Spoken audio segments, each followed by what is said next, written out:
2024 లేదా 25లో డిగ్రీ లేదా బీటెక్ చదివారా? సాఫ్ట్‌వేర్ జాబ్ కోసం ఎదురు చూస్తున్నారా? అయితే కోడ్‌జ్ఞాన్ 100 డేస్ కోర్సులో చేరండి. జాబ్ సాధించండి. చాలా మంది స్టూడెంట్స్ హెచ్ఆర్ రౌండ్స్ దగ్గరికి వెళ్ళినప్పుడు first HR tell me about your self అన్న దగ్గర చాలా మంది ఫెయిల్ అవుతుంటారు. ఇంకా మనం పర్సంటేజ్ వైజ్గా చూస్తే ఒక 90% వరకు పీపుల్ అక్కడే షివర్ అవ్వడము, లేదంటే తెలియని యాంగ్జైటీ ఏదో ఉంటుంది సార్. దేనివల్ల అలా జరుగుతుంది అంటారు? అసలు ల్యాక్ ఆఫ్ ప్రాక్టీస్ లేకపోవడం. ఎందుకు అంటే హెచ్ఆర్ రౌండ్ చాలా సింపుల్ రౌండ్, కానీ టెక్నికల్ రౌండ్స్ అన్నిటినీ క్వాలిఫై అయ్యి హెచ్ఆర్ రౌండ్కి వచ్చి ఫెయిల్ అవుతున్నారు అంటే మాక్ ఇంటర్వ్యూస్ కానీ మాక్ హెచ్ఆర్ లెవెల్ రౌండ్స్ కానీ చేయకపోవటం వల్ల. సో అక్కడ కనుక ప్రాపర్ అంటే మీరు ఏ హెచ్ఆర్ రౌండ్ ఇంటర్వ్యూ ఏ కంపెనీ తీసుకున్నా కామన్ క్వశ్చన్స్ ఉంటాయి. ఇప్పుడు మీరు అన్నట్టు tell me about yourself, what is your short term goal and long term goal, ఇట్లాంటివే వస్తాయి అన్నమాట. సో వాటికి ముందు ప్రిపేర్ అయ్యి ఉండాలి. అక్కడ ఏం చూస్తారు, మీరు చెప్పే ఆన్సర్ కన్నా మీరు ఎంత కాన్ఫిడెంట్ గా చెప్తున్నారు అన్నది ఇంపార్టెంట్. అండ్ చెప్పే దాంట్లో స్ట్రైట్ పాయింట్ ఏం చెప్తున్నారు అన్నది ఇంపార్టెంట్. ఇప్పుడు ఫర్ సపోజ్ మీరు అడిగిన tell me about your self అంటే అందరూ క్యాజువల్ గా స్టూడెంట్స్ అందరూ చేసే మిస్టేక్ ఏంటంటే వాళ్ళ నేమ్ చెప్తారు, I'm so and so, I'm studying so and so, పాస్ట్లో నేను నా 10th క్లాస్ ఇక్కడ కంప్లీట్ చేశాను, ఇంటర్ ఇక్కడ కంప్లీట్ చేశాను, ఇంత పర్సెంటేజ్, ఇవన్నీ చెప్తారు.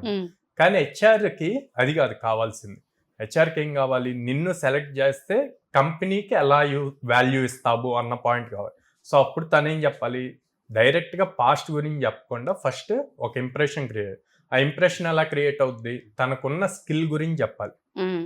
I'm Sairam, I'm Java developer, I'm very much strong in OOPS concepts, ఇట్లాగని చెప్పి స్కిల్ సెట్ అన్నది మెన్షన్ చేయాలి. ఆ స్కిల్ సెట్ మెన్షన్ చేసిన తర్వాత సో వాళ్ళు ప్రాజెక్ట్స్ చేసి ఉంటారు ఆల్రెడీ. సో ఆ ప్రాజెక్ట్స్ చేస్తున్నప్పుడు వాళ్ళు ఫేస్ చేసిన ప్రాబ్లమ్స్ కానీ లేకపోతే అదర్ థింగ్స్ వాటిని ఇంప్రూవ్ చేసింది చెప్పి, సో వాళ్ళు బేసిక్ గా వాళ్ళ స్కిల్ గురించి స్ట్రాంగ్ గా చెప్పాలి. సో వాళ్ళ స్కిల్ వల్ల కంపెనీకి ఏం వాల్యూ పెరుగుతుంది అన్నది ఇంపార్టెంట్.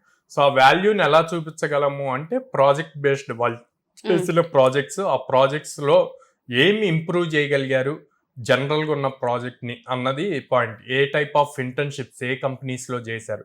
సో ఈ పాయింట్స్ చెప్తే అప్పుడు okay tell me about your self అన్నదానికి ఓకే మీ గురించి చెప్తూ కంపెనీకి ఎలా వాల్యూ క్రియేట్ చేయగలం మాకున్న స్కిల్తో అన్న పాయింట్ ప్రొజెక్ట్ చేయగలిగితే కనుక ఇంప్రెస్ అవుతారు అనమాట. సో ఇవి లేకుండా జనరల్ గా ఫ్యామిలీ గురించి మాట్లాడతారు, పేరెంట్స్ గురించి మాట్లాడతారు, సిబ్లింగ్స్ గురించి మాట్లాడతారు. సో ఇదంతా అసలు అవసరం లేదు. ఎంతసేపటికి వాళ్ళు కంపెనీకి ఎలా వాల్యూ క్రియేట్ చేస్తారు, తిన్ని హైర్ చేయటం వల్ల బెనిఫిట్ ఎలా అవుతుంది కంపెనీకి అన్న పాయింట్ లో చూస్తారు. కాబట్టి మీరు కూడా అదే లెవెల్లో చెప్తే ఆన్సర్ ఈజీ అవుతుంది. Most of the things HR లెవెల్లో వచ్చేసరికి మెయిన్ బాగా టెన్షన్ వస్తుందండి. అంటే స్టూడెంట్స్ మధ్య హెచ్ఆర్ రౌండ్ అంటే చాలా పెద్ద రౌండ్, అన్నిటికన్నా టఫ్ రౌండ్ అది అన్నట్టు ఫీల్ అవుతారు అన్నమాట. యాక్చువల్ గా అన్నిటికన్నా సింపుల్ రౌండ్ హెచ్ఆర్ రౌండ్. చాలా మంది స్టూడెంట్స్ అన్ని కంప్లీట్ చేసి ఈ రౌండ్ చాలా టఫ్ ఉంటదని లోపలికి వెళ్ళి చాలా సింపుల్ గా అయిపోయి హ్యాపీగా వచ్చిన వాళ్ళు ఉన్నారు.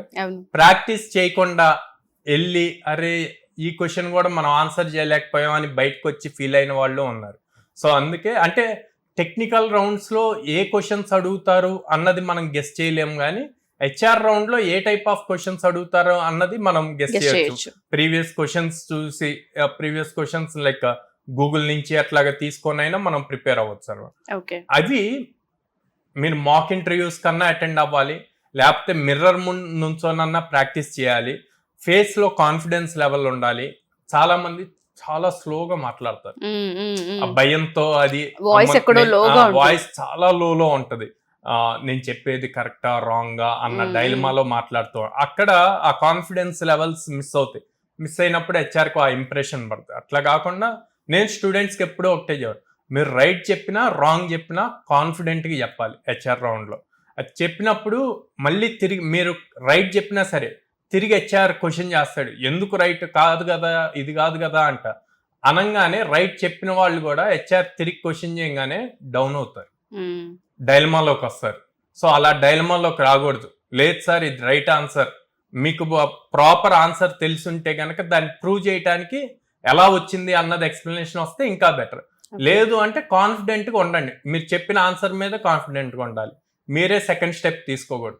అలా ఉన్నప్పుడు ఆ కాన్ఫిడెన్స్ లెవెల్స్ చూసి కూడా మీకు జాబ్స్ ఇస్తారు. ఓకే. Yeah.